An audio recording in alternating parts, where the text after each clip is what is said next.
What actually happens to seized firearms after the police tape comes down, the paperwork is signed, and the auctions end? Most people assume the story is simple. The guns are sold, destroyed, or locked away forever. But the truth is far more complex, far more secretive, and in many cases, far more unsettling than the public realizes. Today on Bulletbound, we're pulling back the curtain on where seized firearms really go after police auctions close, and why the answer depends heavily on politics, policy, profit, and power. When law enforcement seizes firearms, the public often imagines a clean, final outcome. Criminal guns are removed from the streets, justice is served, and the weapons disappear from circulation. That narrative sounds reassuring, but it doesn't reflect reality. In truth, seized firearms enter a long bureaucratic journey that can take months or even years, and their final destination varies dramatically depending on jurisdiction, condition, public pressure, and money. The first thing most people don't realize is that not all seized firearms are illegal. Many are taken during arrests, investigations, traffic stops, domestic disputes, or civil forfeiture cases where no criminal conviction ever occurs. In some cases, the firearm was lawfully owned but temporarily confiscated as evidence. In others, it was seized under red flag laws, administrative holds, or procedural errors. This distinction matters because the legal status of the firearm heavily influences where it can legally go. Once a firearm is seized, it typically enters an evidence locker. This is not a short-term stop. Evidence firearms often sit untouched for months while cases move through the courts. During this time, the gun is logged, tagged, photographed, and stored. For many departments, storage itself becomes a problem.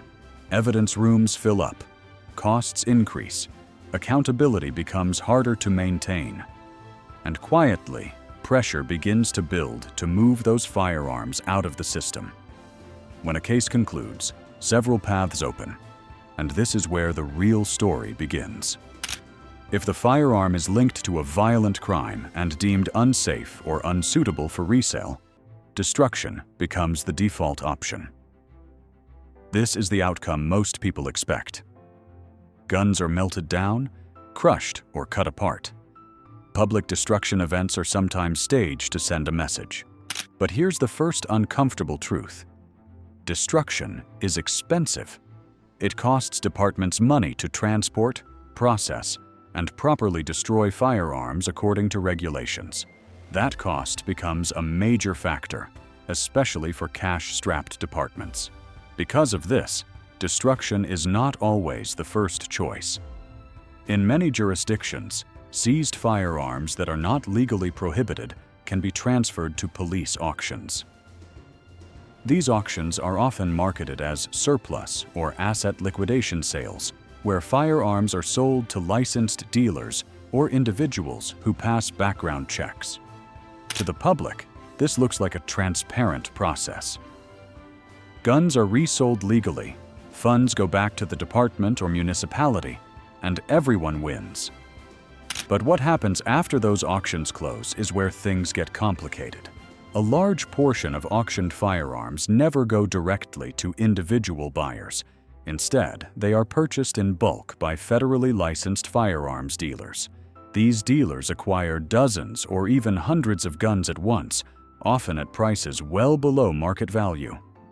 From there, those firearms quietly re-enter the commercial firearms market. They are cleaned, refurbished if needed, and resold through gun shops, online marketplaces, or private sales, sometimes far from the city or state where they were originally seized. This means a firearm seized in one city can end up in circulation thousands of miles away. For many viewers, this is the first shock. Seized guns do not necessarily disappear. In many cases, they simply change hands. Another destination most people never consider is interagency transfer. Law enforcement agencies regularly transfer seized firearms to other departments, training facilities, or government entities. Some guns are retained for training purposes. Others are converted for non-firing display, classroom use, or forensic testing. In rural areas, functional firearms are sometimes kept for wildlife control or emergency use. But here's the part rarely discussed publicly. Some seized firearms never leave law enforcement custody at all.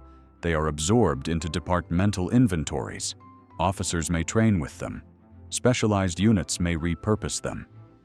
While policies vary, the idea that every seized gun is destroyed or sold is simply false. Then there's the most controversial destination of all: international export. In certain cases, surplus or seized firearms are sold through intermediaries to foreign buyers, typically for police or military use abroad. These transactions are legal when conducted under federal export regulations, but they are rarely publicized. Once a firearm leaves the country, tracking it becomes significantly harder. For critics, this raises serious ethical questions about accountability and oversight. Another path seized firearms can take is long-term storage, effectively limbo. Some guns sit in evidence warehouses for decades. Legal disputes, unresolved ownership claims, or missing paperwork can freeze a firearm indefinitely. Over time, these forgotten guns become administrative burdens. Some are eventually destroyed.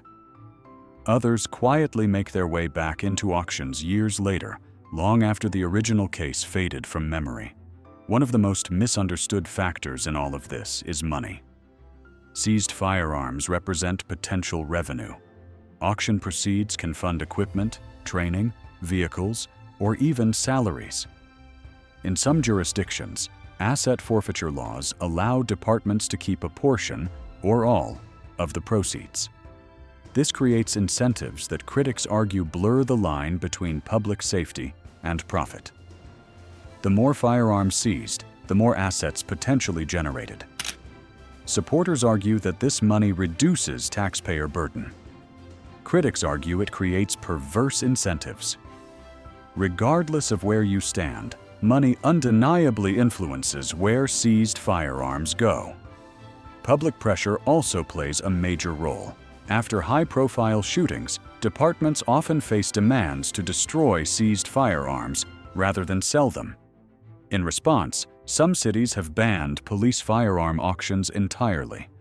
But bans don't eliminate firearms. They simply redirect them. Guns that might have been auctioned are instead transferred, stored, or destroyed at additional cost. There's also a legal contradiction that shocks many people. A firearm seized from a criminal can legally be sold to a law-abiding citizen. As long as the gun itself is legal and the buyer passes a background check, the law often permits resale. Emotionally, this feels wrong to many people. Legally, it's allowed. This disconnect fuels ongoing debates about gun policy and ethics. Another layer few people consider is condition and modification. Some seized firearms are damaged, altered, or unsafe. These guns are typically destroyed, but not always immediately. Others are repaired. Parts are replaced. Serial numbers are verified. A gun with a violent history can be mechanically indistinguishable from any other firearm once refurbished. And that leads to one of the most unsettling truths. There is no universal tracking system that follows seized firearms after resale. Once a gun leaves police custody legally, it becomes just another firearm in the system. Its past disappears unless someone goes looking, and most never do. Different states handle this process wildly differently. Some mandate destruction. Others encourage resale. Some require public reporting.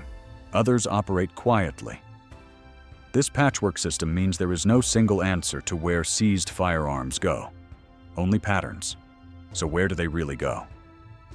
Some are destroyed. Some are stored for years. Some are absorbed into law enforcement. Some are resold locally. Some are shipped across the country. Some leave the country entirely. And many people never realize that until now.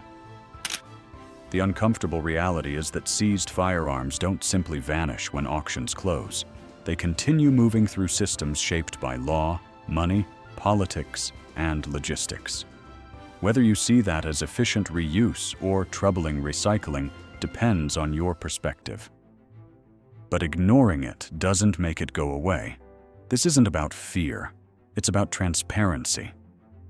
When people talk about gun policy, seizures, and public safety, they rarely talk about what happens after the headlines fade. But that quiet phase is where the real decisions are made. Decisions that determine whether a firearm is destroyed, redistributed, or quietly returned to circulation. So the next time you hear about a massive gun seizure or a police auction, remember this: the story doesn't end when the auction hammer drops. That's often when the real journey begins. And now I want to hear from you. Should seized firearms be destroyed no matter what? Or is resale and redistribution acceptable if done legally? Drop your opinion in the comments. And if you want more deep, honest investigations into what really happens behind the scenes of firearms policy, make sure you subscribe to Bulletbound. Because the truth doesn't stop at the surface, and neither do we.